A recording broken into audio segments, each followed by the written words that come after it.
থেকে স্থলপথে সুতো আমদানি বন্ধ করলো বাংলাদেশ। বিজ্ঞপ্তি জারি করে এমনই তথ্য জানিয়ে দিয়েছে ইউনুস প্রশাসন।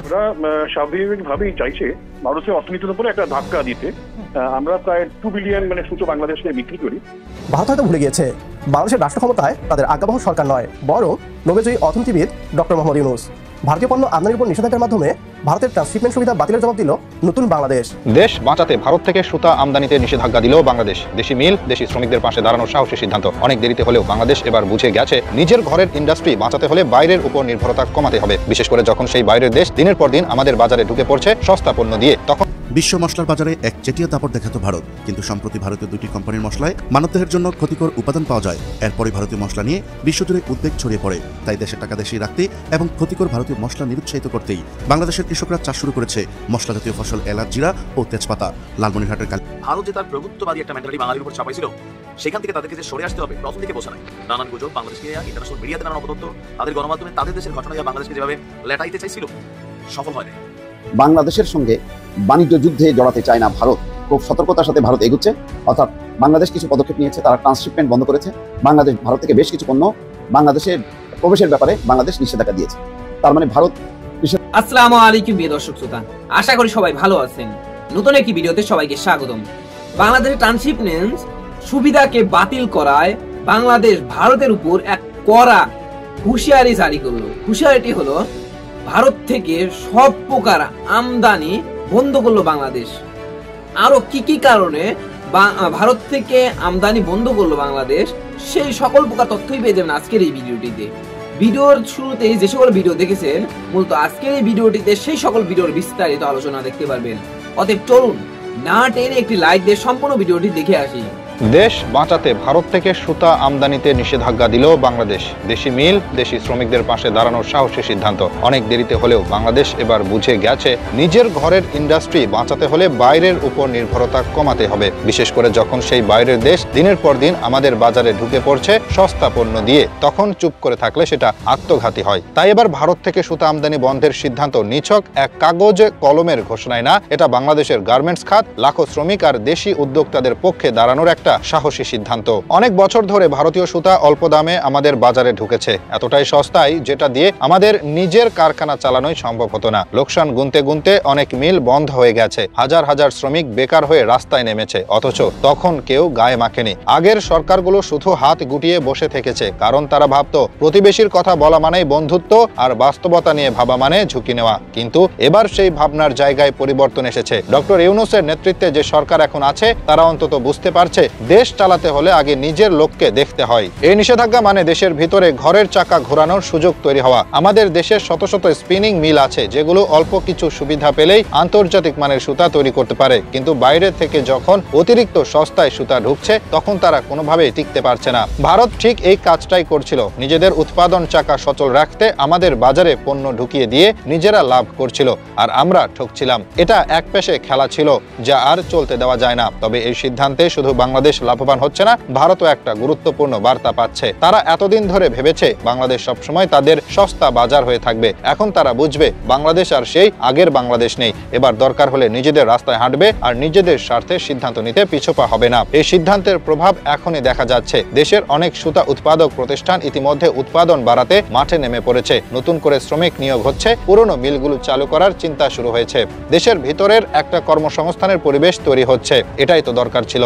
বিশ্বের যে কোনো উন্নত দেশই এই পথেই হেঁটেছে। চীন, তুরস্ক, ইরান সবাই একসময় বাইরের পণ্য ঠেকিয়ে নিজের শিল্পকে আগলে রেখেছে। এমনকি আমেরিকা পর্যন্ত স্টিল, কৃষিপণ্য কিংবা টেক্সটাইল নিয়ে রাজস্ব সীমারেখা ঠিক করেছে। বাংলাদেশ যদি আজ এই সিদ্ধান্ত নেয়, সেটা মোটেও অস্বাভাবিক কিছু না, বরং অনেক দেরিতে হলেও ঠিক জায়গায় এসে দাঁড়িয়েছে।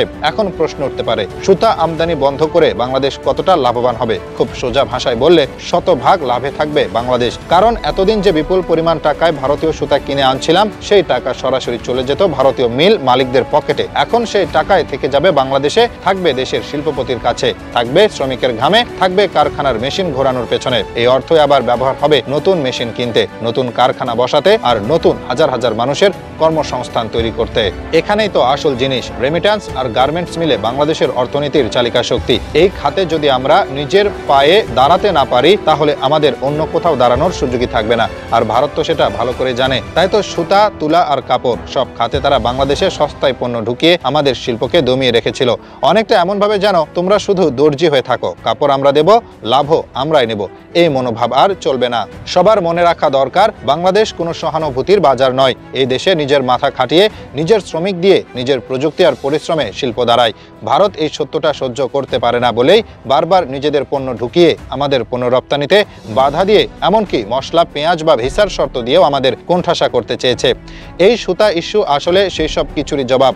আগের সরকাররা যেভাবে ভারতকে বন্ধু বানিয়ে মাথার উপরে বসিয়ে রেখেছিল, এখনকার সরকার ঠিক সেই জায়গা থেকে নেমে এসে বলেছে বন্ধুত্ব একতরফা হলে সেটা আর বন্ধুত্ব থাকে না, সেটা ঠকানো। আর তাই দেশের স্বার্থে এই নিষেধাজ্ঞা পুরোপুরি যুক্তিযুক্ত। এই নিষেধাজ্ঞার সবচেয়ে বড় উপকার যাদের জন্য, তারা হলো দেশের গার্মেন্টস কারখানার সঙ্গে জড়িত লাখো শ্রমিক, ক্ষুদ্র ও মাঝারি উদ্যোক্তা এবং স্থানীয় সুতা উৎপাদনকারীরা। এতদিন তারা কষ্ট করে ঋণ নিয়ে কারখানা চালাতো, কিন্তু বাজারে ভারতীয় সস্তা সুতা ঢুকে পড়লে সব হিসাব গড়বড় হয়ে যেত। নিজেরাই পণ্য উৎপাদন করে অথচ লাভ যেত অন্য দেশের হাতে। এখন সেই চক্র ভাঙ্গা শুরু হয়েছে। সুতা শুধু একটা পণ্য না, এটা এক একটা পরিবারের খাবারের ব্যবস্থা, একজন মেয়ে শ্রমিকের মাসিক বেতনের নিশ্চয়তা, একটা মেশিনের খরচ, একটা নতুন কারখানা খোলার স্বপ্ন। তাই এই নিষেধাজ্ঞা আসলে মানুষ বাঁচানোর সিদ্ধান্ত। সরকার এখন বুঝতে পারছে শুধু বড় বড় প্রকল্প বা বিদেশি বিনিয়োগই সব না, নিজেদের মাটির শক্তিও বড় সম্পদ। অনেকেই হয়তো ভাবছেন ভারত থেকে সুতা না আনলে গার্মেন্টস খাত ক্ষতিগ্রস্ত হবে। একদম ভুল চিন্তা, কারণ দেশের ভেতরে এখন অনেক সুতা উৎপাদনকারী প্রতিষ্ঠান তৈরি হয়েছে, শুধু দরকার ছিল বাজার পাওয়ার। ভারতীয় সুতা ঢুকে যাওয়ায় তারা বছরের পর বছর লোকসানে ছিল। এখন এই নিষেধাজ্ঞার ফলে তাদের সেই শ্বাস নেওয়ার সুযোগ এসেছে। তারা আবার ঘুরে দাঁড়াতে পারবে, মিল চালু হবে, নতুন কর্মসংস্থান তৈরি হবে, অর্থনীতির চাকা ঘুরবে স্থানীয় শক্তি দিয়েই। আরেকটা গুরুত্বপূর্ণ দিক হলো এই সিদ্ধান্ত আমাদের কূটনৈতিক অবস্থানকেও বদলে দিচ্ছে। এতদিন ভারত বাংলাদেশকে অনেকটা ছোট ভাই ভাবেই দেখেছে। যে কোনো সময় পেঁয়াজ রপ্তানি বন্ধ, হুট করে ভিসা স্থগিত, কূটনৈতিক অশোভন আচরণ, সবকিছু যেন একটা একতরফা সম্পর্কের দৃষ্টান্ত হয়ে দাঁড়িয়েছিল।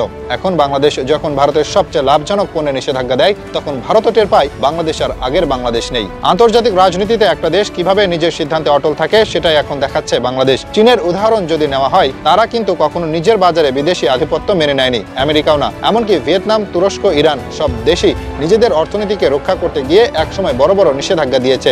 তারা আজ যেখানে দাঁড়িয়ে, তার পেছনে এসব অস্বস্তিকর কিন্তু প্রয়োজনীয় সিদ্ধান্তেরই ভূমিকা ছিল। আজকে বাংলাদেশ সেই পথে হাঁটছে। কোনো আবেগ নয়, পুরোপুরি বাস্তবতা ভিত্তিক একটা সিদ্ধান্ত। এতে শুধু দেশীয় উৎপাদকই না, পুরো অর্থনীতি উপকৃত হবে। আমাদের ডলার সাশ্রয় হবে, আমদানির চাপ কমবে এবং রপ্তানির আয় দেশে ঘুরে বেড়াবে। এই ধরনের সিদ্ধান্ত একা কোনো সরকার প্রধান নিতে পারেন না, যদি না তার মাঝে সৎ সাহস, প্রজ্ঞা আর দেশপ্রেম থাকে। আর এখানে ডক্টর ইউনূস সরকারের প্রজ্ঞা প্রমাণিত হলো। তিনি চেয়েছেন দেশের ভিতটা শক্ত হোক। তিনি দেখিয়েছেন সরকার যদি জনগণের পাশে থাকে, তাহলে কোনো প্রতিবেশী দেশই চোখ রাঙিয়ে কিছু করতে পারে না। এটা হলো নতুন বাংলাদেশের আত্মবিশ্বাসের গল্প, একটা সাহসী সিদ্ধান্ত যেটা শুধু অর্থনীতির না, মনের ভেতরের স্বাধীনতারও প্রতীক। ভারতকে চোখে চোখ রেখে বলা, না, এবার আমরা আমাদের ঘরের লোকদের গুরুত্ব দেব, বাইরের দয়ায় চলবো না। এই পথ সহজ হবে না, প্রচুর চাপ আসবে, নানা রকম কথা ছড়ানো হবে, কেউ কেউ বলবে দেশে কাঁচামালের সংকট হবে। কিন্তু মনে রাখতে হবে, আত্মনির্ভরতা কখনো সহজে আসে না। একটু কষ্ট হলেও নিজেদের সিদ্ধান্তে অটল থাকলেই একদিন ভারতীয় দাদাগিরির দিন হচ্ছে শেষ। ভারতকে ইটের জবাব পাথর দিয়ে দিল নতুন বাংলাদেশ। বাংলাদেশের ট্রান্সশিপমেন্ট সুবিধা বাতিল করেছে ভারত। ফলে বাংলাদেশ ভারতের মাটি ব্যবহার করে নেপাল ও ভুটানে পণ্য রপ্তানি করতে পারছে না। ভারত হয়তো ভুলে গিয়েছে বাংলাদেশের রাষ্ট্র ক্ষমতায় তাদের আজ্ঞাবহ সরকার নয়, বরং নোবেলজয়ী অর্থনীতিবিদ ডক্টর মোহাম্মদ ইউনূস।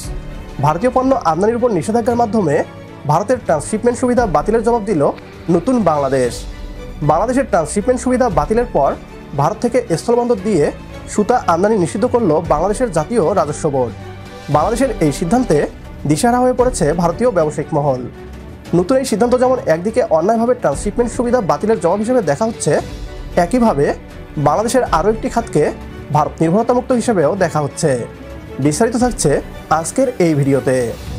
ডক্টর মোহাম্মদ ইউনূসের নেতৃত্বে বাংলাদেশ ভারতের সেভেন সিস্টার্স এবং নেপাল ও ভুটানের মতো স্থলবেষ্টিত দেশগুলোর অর্থনৈতিক হাবে পরিণত হওয়ার পথে। দেশি বিদেশি বিনিয়োগকারীরা যখন বাংলাদেশকে দ্বিতীয় চীন হিসাবে দেখতে শুরু করে, ঠিক তখনই ভারত তাদের দেওয়া ট্রান্সশিপমেন্ট সুবিধা বাতিল করে দেয়। একদিকে ঢাকায় চলে বাংলাদেশের ইতিহাসের সেরা বিনিয়োগ সম্মেলন, অন্যদিকে একই দিনে ভারত বাংলাদেশের ট্রান্সশিপমেন্ট সুবিধা বাতিল করে দেয়। ভারতের পররাষ্ট্র মন্ত্রণালয় দাবি করে স্থলবন্দর, সমুদ্রবন্দর এবং এয়ারপোর্টগুলো থেকে যানজট কমানোর জন্যই তাদের এমন সিদ্ধান্ত। ভারত কেন এই সিদ্ধান্ত নিয়েছে তা বুঝতে রকেট সায়েন্স জানার প্রয়োজন হয় না। ডক্টর মোহাম্মদ ইউনূসের নেতৃত্বে নতুন বাংলাদেশ ভারতকে চ্যালেঞ্জ করছে। উপমহাদেশে নিজেদের আধিপত্যকে টিকিয়ে রাখতেই বাংলাদেশি পণ্য ভারতে প্রবেশ নিষিদ্ধ করে ভারত। ভারত বাংলাদেশের ট্রান্সশিপমেন্ট সুবিধা বাতিল করলে দাবি ওঠে ভারতকে পাল্টা জবাব দেওয়ার। ভারতের এমন একপাক্ষিক সিদ্ধান্তে বিপরীতে চুপ করে বসে থাকবে না নতুন বাংলাদেশ, এমনটাই আশা ছিল আমাদের। আলহামদুলিল্লাহ, আমাদের সবার মনের কথা অন্তর্বর্তী সরকার শুনেছে। ভারতের ট্রান্সশিপমেন্ট সুবিধা বাতিলের জবাবে ভারতীয় পণ্য বাংলাদেশে নিষিদ্ধ করা হয়েছে। এখন থেকে বাংলাদেশের কোনো স্থলবন্দর দিয়ে ভারতের সুতা আমদানি করা যাবে না, এমন নির্দেশ জারি করা হয়েছে। বেনাপোল ভোমরা, সোনা মসজিদ, বাংলাবান্ধা এবং বুড়িমারি স্থলবন্দর দিয়ে সুতা আমদানির সুবিধা বাতিল করে মঙ্গলবার এ সংক্রান্ত প্রজ্ঞাপন জারি করা হয়েছে। 2024 সালের 27 আগস্ট জারি করা প্রজ্ঞাপন সংশোধন করে এই আদেশ দেওয়া হয়, যা তাৎক্ষণিকভাবে কার্যকর হয়েছে। এসব স্থলবন্দর দিয়ে মূলত ভারত থেকে সুতা আমদানি হতো। এর আগে গত ফেব্রুয়ারিতে বস্ত্র শিল্প মালিকদের সংগঠন Bangladesh textile mills association BTMA স্থলবন্দর দিয়ে ভারত থেকে সুতা আমদানি বন্ধের দাবি তোলে। ভারতের উত্তর ও দক্ষিণাঞ্চলে উৎপাদিত সুতা কলকাতায় গুদামজাত করা হয় এবং সেখান থেকে কম দামে বাংলাদেশে প্রবেশ করে। এ কারণে দেশি সুতার তুলনায় স্থলবন্দর দিয়ে আসা সুতার ব্যবহার বেশি হয়, ফলে দেশীয় বস্ত্রশিল্প কারখানাগুলো ক্ষতিগ্রস্ত হচ্ছে বলে দাবি করে BTMA। চীন, তুরস্ক, উজবেকিস্তান এবং দেশে উৎপাদিত সুতার দামের সঙ্গে তুলনা করলে দেখা যায় স্থলবন্দর দিয়ে আমদানি করা ভারতীয় সুতার দাম অনেক কম। চট্টগ্রাম কাস্টমস হাউসে ঘোষিত দামের চেয়ে এসব সুতা কম দামে আসে বলে দেশীয় উৎপাদকরা প্রতিযোগিতায় পিছিয়ে পড়ছেন। ফলে দেশীয় শিল্পকে বাঁচাতে এমন কঠিন সিদ্ধান্ত নিয়েছে বাংলাদেশ। প্রিয় দর্শক, ভারত তাদের ট্রান্সশিপমেন্ট সুবিধা বন্ধ করে দিয়েছে, ফলে তাৎক্ষণিকভাবে সরকার ভারতীয় সুতা আমদানি নিষিদ্ধের ঘোষণা দিয়েছে। ভারতীয় মিডিয়ায় এটিকে বাংলাদেশের পাল্টা জবাব হিসেবে দেখা হচ্ছে। এভাবেই ধীরে ধীরে ভারতীয় সকল পণ্য বিশ্ব মশলার বাজারে এক চেটিয়া দাপট দেখাতো ভারত, কিন্তু সম্প্রতি ভারতীয় দুটি কোম্পানির মশলায় মানবদেহের জন্য ক্ষতিকর উপাদান পাওয়া যায়। এরপরে ভারতীয় মশলা নিয়ে বিশ্বজুড়ে উদ্বেগ ছড়িয়ে পড়ে। তাই দেশের টাকা দেশেই রাখতে এবং ক্ষতিকর ভারতীয় মশলা নিরুৎসাহিত করতেই বাংলাদেশের কৃষকরা চাষ শুরু করেছে মশলা জাতীয় ফসল এলাচ, জিরা ও তেজপাতা। লালমনিরহাটের কালীগঞ্জ উপজেলার একসময় ধান, গম, ভুট্টার জন্য বিখ্যাত হলেও এখন মশলা ও ঔষধি জাতীয় ফসল তেজপাতা চাষ করছেন কৃষকরা। এতে ভারত থেকে আমদানি না করেই কিভাবেই বা লালমনিরহাটের তেজপাতায় চলবে গোটা দেশ, তা জানাবো আমাদের সহকর্মী মোহাম্মদ রইসুল সরকার রোমনের ভিডিও চিত্রে। চলুন শুরু করা যাক। জানা যায় লালমনিরহাট জেলার কালীগঞ্জ উপজেলার গোরল ইউনিয়নের লোহাকুচি এলাকার দুলালী গ্রাম। এই গ্রামের কৃষক অবসরপ্রাপ্ত সেনা সার্জেন্ট মোহাম্মদ ইউনুস আলী গত 15 বছর আগে তেজপাতা চাষ শুরু করেন। গাছ রোপণের 2 বছরের মধ্যেই প্রত্যেকটি গাছে ব্যাপক হারে পাতা হয়, তার সংগ্রহ এবং বাজারজাত শুরু করেন। এখন 3 বিঘা জমিতে তার 3টি তেজপাতা বাগান রয়েছে, যেখানে রয়েছে প্রায় 350টি তেজপাতা গাছ। তেজপাতা চাষে তেমন কোনো খরচ না থাকায় 1 বিঘা জমিতে বছরে 70 থেকে 80 হাজার টাকা আয় করা সম্ভব। খরচ কম হয় মোহাম্মদ ইউনুস আলীর মতো কৃষকেরা দিন দিন তেজপাতা আবাদের দিকে ঝুঁকছে।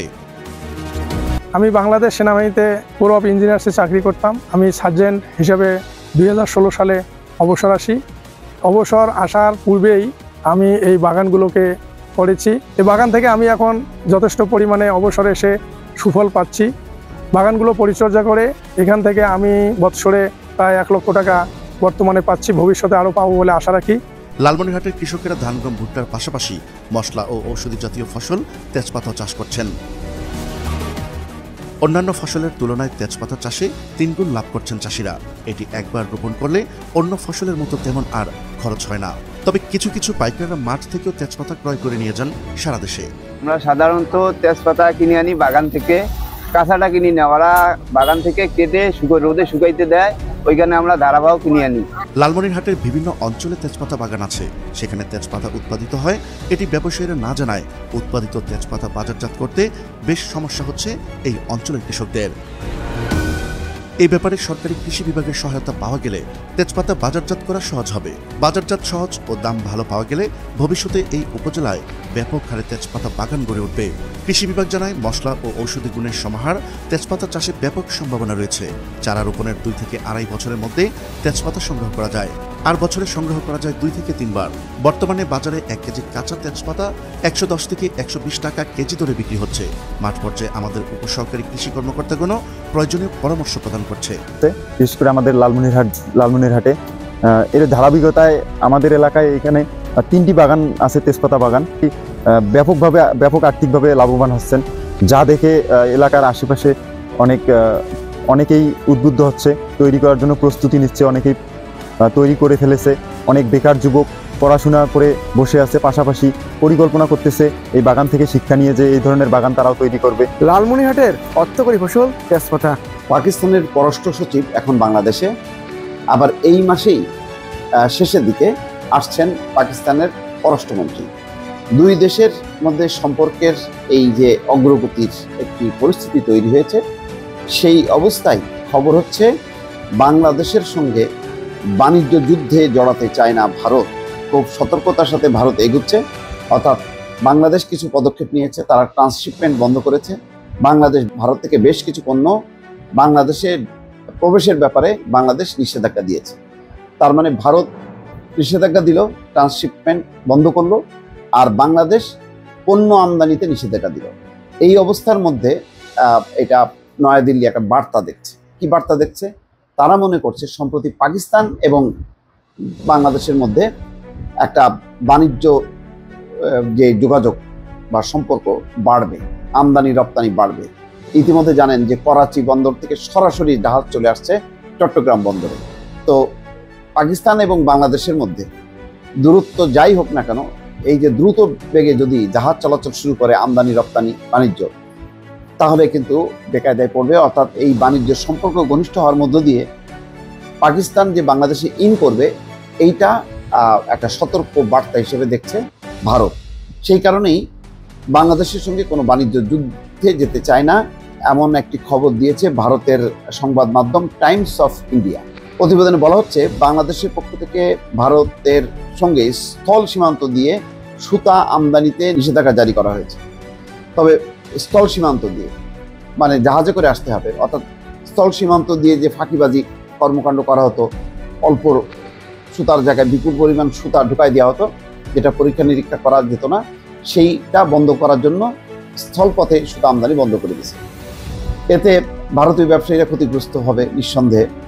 বাংলাদেশকে দেওয়া 2020 সালে ট্রান্সশিপমেন্ট সুবিধা প্রত্যাহার করা হয়েছে শুধু ভারতীয় বন্দর এবং বিমানবন্দরগুলো ভিড় কমানোর জন্য, এটা ভারত বলছে। ভারত স্পষ্টভাবে জানিয়েছে এই পদক্ষেপের ফলে বাংলাদেশ থেকে নেপাল ও ভুটানের উদ্দেশ্যে ভারতের ভূখণ্ড দিয়ে যে রপ্তানি চলে তা কোনোভাবেই প্রভাবিত হবে না। এবং সম্প্রতি যে ভারতের প্রধানমন্ত্রী নরেন্দ্র মোদী এবং বাংলাদেশ অন্তর্বর্তী সরকার ইউনুসের যে বৈঠক হয়েছে, সেই বৈঠকটা যে খুবই ফর্মাল ছিল, মানে খুব সৌহার্দ্যপূর্ণ ছিল সেটা বলা যাবে না। সেখানে বেশ কিছু পাল্টাপাল্টি কথাবার্তা হয়েছে, এতে সম্পর্ক খুব ভালো হবে তার ইঙ্গিত দেয় না। তারপরই দেখা গেল ট্রান্সশিপমেন্ট সুবিধাটা বন্ধ করা। আচ্ছা, বাংলাদেশের রপ্তানিকারকরা ইতিমধ্যে সরকারকে সতর্ক করে বলেছে ভারত থেকে সুতা আমদানি বন্ধ করা হলে তার দেশের তৈরি পোশাক খাতের জন্য আত্মঘাতী সিদ্ধান্ত হবে। এই সময় বাংলাদেশ যখন ভারতের সঙ্গে বাণিজ্যে কঠোরতা দেখাচ্ছে, তখন আবার পাকিস্তানের সঙ্গে সরাসরি বাণিজ্যিক সম্পর্ক পুনরায় শুরু করেছে ঢাকা। ফেব্রুয়ারিতে পাকিস্তান ট্রেডিং কর্পোরেশন থেকে 50,000 টন চাল কিনতে সম্মত হয়েছে বাংলাদেশ। এদিকে বাংলাদেশে ক্রমবর্ধমান উগ্রপন্থার খবরের মাঝে পাকিস্তানের সঙ্গে ঢাকার ঘনিষ্ঠতা নতুন করে উদ্বেগ তৈরি করেছে ভারতের জন্য। ইসলামাবাদকে ভারত বরাবরই বৈশ্বিক সন্ত্রাসবাদের উৎস হিসেবে দেখে আসছে। জানা গেছে পাকিস্তান বাংলাদেশে তাদের রপ্তানি বাজার সম্প্রসারণের চেষ্টা করছে। কয়েক দশক পর পাকিস্তান ও বাংলাদেশের মধ্যে উচ্চ পর্যায়ের কূটনৈতিক সম্পর্ক আবার সচল হয়েছে। পাকিস্তানের পররাষ্ট্র সচিব আমনা বালুচ সম্প্রতি ঢাকা সফরে আসছেন এবং পররাষ্ট্রমন্ত্রী ইশাক দার আগামী সপ্তাহে আসবেন। এইসব অবস্থার মধ্যে ভারত বাংলাদেশের সঙ্গে বাণিজ্য যুদ্ধ জড়াতে চাচ্ছে না, সতর্কতার সাথে পরিস্থিতি। আসসালামু আলাইকুম। 5ই আগস্ট সরকারের পতনের পর 8ই আগস্ট আমাদের প্রধান উপদেষ্টা ডক্টর মোদী ইউনূস তিনি রাষ্ট্র ক্ষমতা গ্রহণ করলেন। এর পরপরই তিনি আপনার ভারতীয় প্রধানমন্ত্রী নরেন্দ্র মোদীর সাথে কথা বললেন, ইন্টারন্যাশনাল মিডিয়াতে বেশ কিছু বক্তব্য দিলেন। ওইটা ছিল একটা ট্রেইলার যে এই ডক্টর ইউনূসের শাসনামলে ভারতের সাথে বাংলাদেশের সম্পর্কটা কোথায় যাবে। ইভেন ভারত যে তার প্রভুত্ববাদী একটা মেন্টালিটি বাঙালির উপর চাপাইছিল, সেখান থেকে তাদেরকে যে সরে আসতে হবে প্রথম দিকে বোঝা নাই। নানান গুজব বাংলাদেশকে ইন্টারন্যাশনাল মিডিয়াতে, নানান অপতথ্য, তাদের গণমাধ্যমে তাদের দেশের ঘটনা বাংলাদেশকে যেভাবে লেটাইতে চাইছিল, সফল হয় নাই। আপনি দেখেন চিন্ময় কৃষ্ণা দাস, তাকে কিন্তু গ্রেপ্তার করা হয়েছিল, এটা নিয়ে অনেক উথাল পাতাল হয়েছে। তারপর আস্তে আস্তে ব্যবসা বাণিজ্যে স্থগিত আসলো, ভিসা রেস্ট্রিকশন আসলো। বাট বাংলাদেশ তার ওজন থেকে সমান তালে আমরা ভারতের সাথে এই মল্লযুদ্ধে অবতীর্ণ হলাম। ফাইনালি ভারত এবং বাংলাদেশের মধ্যে এই যে ব্যবসা বাণিজ্যের একটা যুদ্ধ চলছে, এই যুদ্ধে প্রকৃত পক্ষে লুজার কারা? দুই দেশই, তবে ভারত বেশি। গেল কয়েকদিন আগে ট্রান্সশিপমেন্ট যে চুক্তিটা ছিল সেটা তারা বাতিল করছে। বাংলাদেশে 2000 কোটি টাকা লস হবে বছরে বা মাসে, আমাদের বাণিজ্য উপদেষ্টা বলছিলেন। কিন্তু বিপরীতে আমরাও কিন্তু ভারত থেকে প্রায় 14-15টা আইটেমের উপরে নিষেধাজ্ঞা দিলাম, তো এগুলো ভারত থেকে আনতে পারবো। এর পাশাপাশি বাংলাদেশের পর্যটক বা টুরিস্ট বা ধরেন আমরা হাসপাতালে চিকিৎসা নেওয়া, আরো বিভিন্ন ইস্যুতে আমি আশা করি সম্পূর্ণ ভিডিওটি দেখেছেন এবং এই ভিডিওর সাপেক্ষে আপনার কি মতামত অবশ্যই কমেন্ট বক্সে জানিয়ে যাবেন।